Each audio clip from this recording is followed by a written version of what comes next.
की जिद है मुझे, खुद से जीतने की जिद है मुझे, खुद को ही हराना है।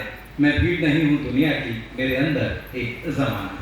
तो पीडब्ल्यूडी लगातार इस तरह काम कर रहा है। एक बार जोरदार काम आप आभार व्यक्त करें उनके इस काम का। और अब जिन्होंने दिल्ली की शिक्षा में पहले दिन से, जब से ये बदलाव शिक्षा में आना शुरू हुआ, अपना योगदान दिया और आज इस रूप में, इस तरह के विकसित भवन में, जहां बहुत ही शानदार लैब, लाइब्रेरी, ऑडिटोरियम, क्लासरूम्स ये सब हैं और साथ ही दिल्ली की शिक्षा में प्रिंसिपल्स, टीचर्स सबको देश विदेश में ट्रेनिंग, अच्छे बनते हुए खेल के मैदान दिए, ऐसी शख्सियत का हम जोरदार तालियों से आभार व्यक्त करें। और अब मेरा अनुरोध मैडम से इन शब्दों के साथ कि आदमी चाहे तो विश्वास बदल सकता है, ये जमीन और ये आकाश बदल सकता है, आदमी ही नए इतिहास का निर्माता है, आदमी चाहे तो विश्वास बदल सकता है। जोरदार तालियों से अभिनंदन करते हुए और आप मैडम से अनुरोध संबोधन। मंच पर बैठे हमारे थाना विधानसभा के विधायक, हमारे बड़े भाई, और आज तो उनका अंदर का कवि भी निकल आया, महेंद्र गोयल जी, हमारे शिक्षा विभाग के सेक्रेटरी अशोक कुमार जी, डायरेक्टर हिमांशु जी, प्रिंसिपल एडवाइजर शैलेंद्र जी, यहाँ पर आए हुए हमारे सारे एरिया काउंसलर्स, पेरेंट्स, टीचर्स, बच्चों, सबको मेरा नमस्कार, सबको मेरा प्रणाम और सबको बहुत बहुत बधाई, बहुत बहुत मुबारकबाद शानदार स्कूल बिल्डिंग के लिए। मैं खुद प्राइवेट स्कूल से पढ़ी, गिरामी प्राइवेट स्कूल से पढ़ी हूँ, लेकिन मैं आपको एक बात तो जरूर कहूँगी कि वो नामी गिरामी प्राइवेट स्कूल भी आज दिल्ली के इस राणा प्रताप सर्वोदय कन्या विद्यालय बाल विद्यालय के सामने फेल है।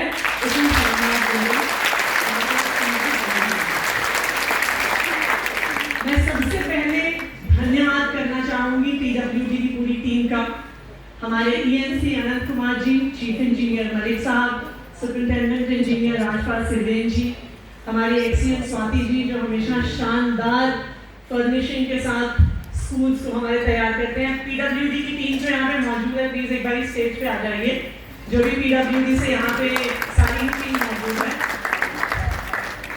मैंने आपका नाम नहीं लिया तो प्लीज जो सारे पीडब्ल्यूडी से एक बार स्टेज पे आइए और इनके लिए जोरदार तालियां।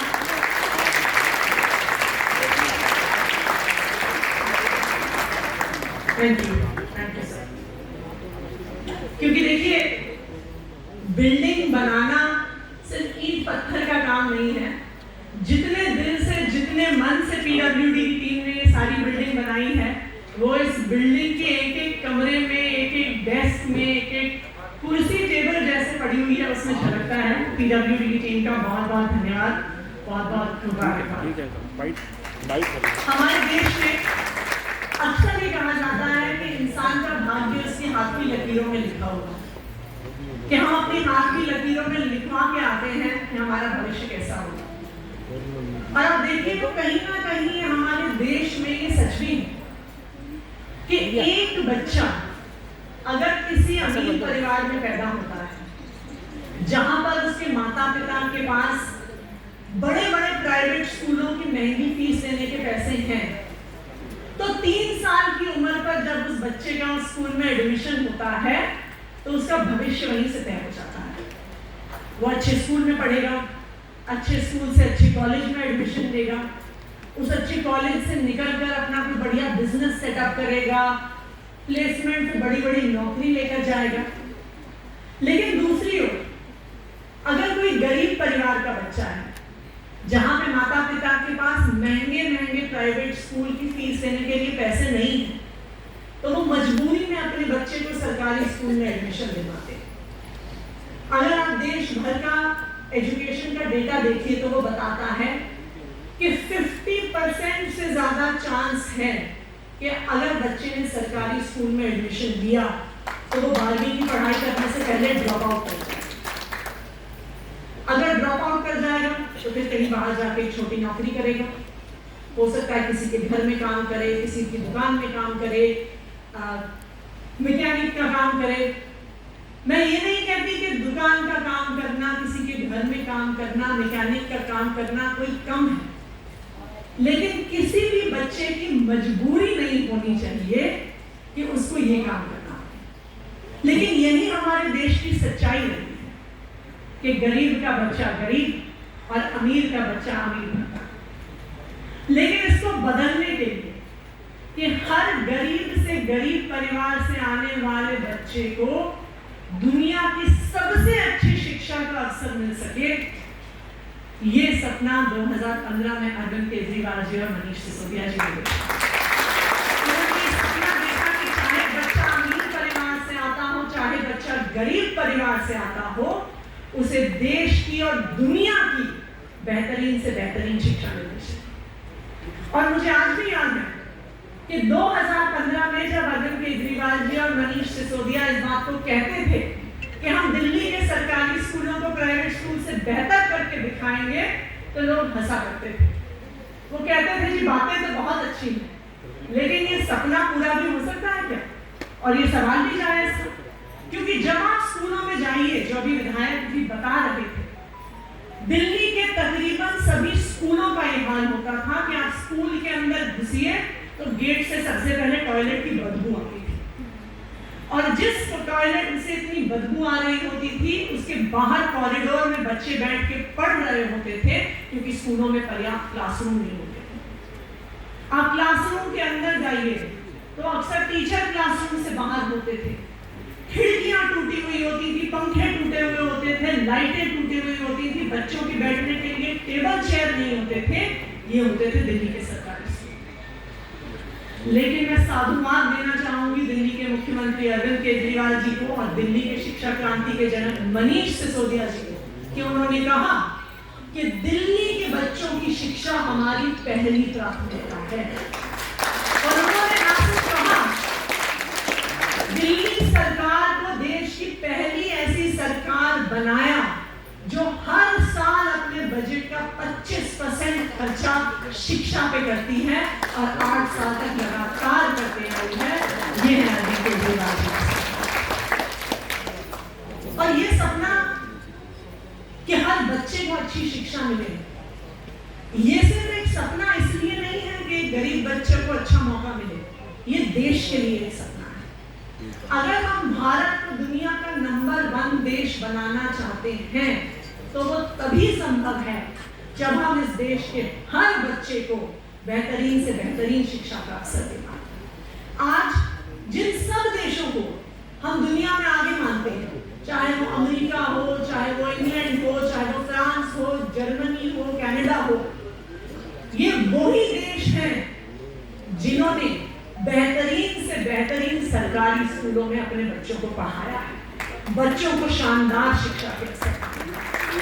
तो आज जो दिल्ली में हो रहा है, जो दिल्ली में ये शिक्षा क्रांति आई है, ये ना सिर्फ दिल्ली के बच्चों को एक बेहतरीन भविष्य दे रही है, ये भारत को दुनिया का नंबर 1 देश बनाने के लिए एक अहम कदम है जो अरविंद केजरीवाल जी और मनीष सिसोदिया जी ने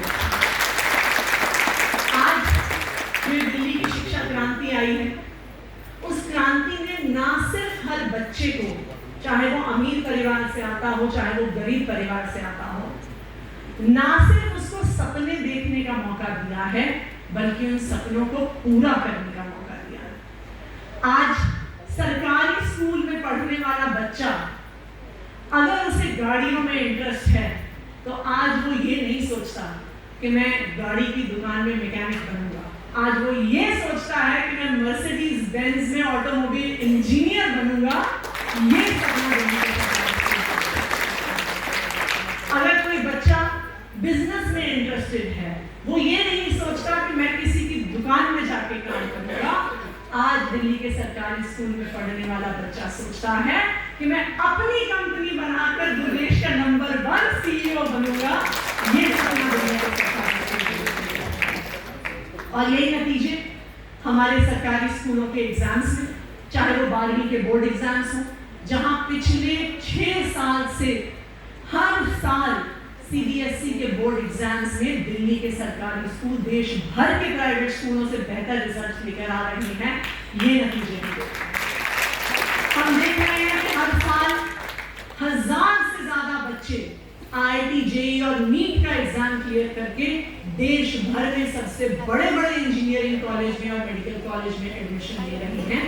ये है दिल्ली के सरकारी स्कूल के बच्चे। तो मैं यहाँ पे आए हुए सभी माता पिता को, सभी बच्चों को बहुत बहुत बधाई देना चाहती हूँ, बहुत बहुत मुबारकबाद देना चाहती हूँ कि आज आप लोगों को यहाँ पे एक शानदार स्कूल की बिल्डिंग मिल रही है। लेकिन जैसे अरविंद केजरीवाल जी और मनीष सिसोदिया जी के सपने की वजह से आज आपको एक बेहतरीन स्कूल मिला है, मैं ये भी चाहूंगी कि आज जो बच्चे इस बेहतरीन स्कूल में पढ़ेंगे वो भी अपने देश के लिए एक सपना देखें, वो भी ये सपना देखें कि इस अच्छी शिक्षा को पाकर हम अपने देश के प्रति, अपने समाज के प्रति क्या जिम्मेदारी निभा सकते हैं। और अब आप सबकी जिम्मेदारी है कि आप लोगों को भारत दुनिया का नंबर 1 देश बनाना है। आप सबको बहुत बहुत बधाई।